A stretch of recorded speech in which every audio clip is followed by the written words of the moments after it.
داير واحد الريح خايب دابا، كلشي مريض وطايح بالمنزله، ولا تقاس غير واحد في الدار كلشي كيتبعو بحال الفيروس. غنشارك معكم اخوتي واحد الوصفه راه دقه بطله لهذا الشيء، ولكن شاركوها نتوما مع ناس اخرين، ما تخليوهاش غير عندكم. شدي اختي واحد نص حامضه وحيدي لها هاد اللب الوسطاني،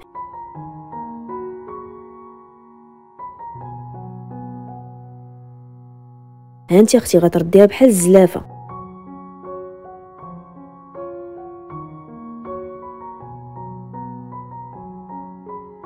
وغتجيبي واحد جوج فصوص ديال الثومه الحمراء المزيانه، غتحيدي لها القشور وحكيها ولا قطعيها طريفات صغار بحال اللي درت. هاد الوصفه اللي كنشارك معاك دابا راها دقه بطله للكحبه للرواح للحلاقم اي حاجه، وممكن يستعملوها الصغار والكبار.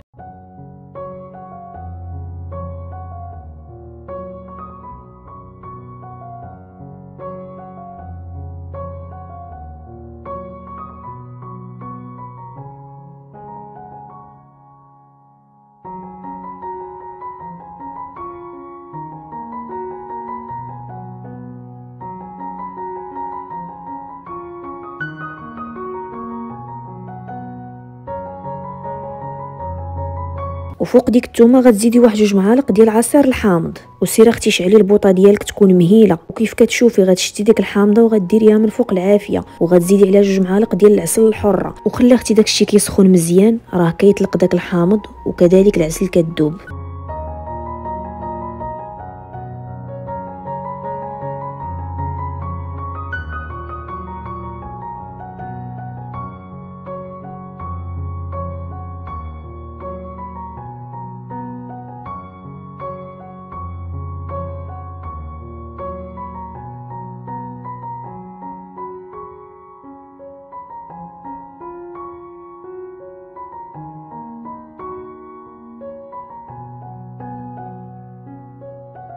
تاخدي منها معلقه ملي تبغي تنعسي المده ديال يومين. ايوا ونوضي الحمد لله على سلامتك. يلا ما تنسايش شاركي هاد الوصفه مع ناس اخرين باش هما يستافدوا، خلي ليا جيم.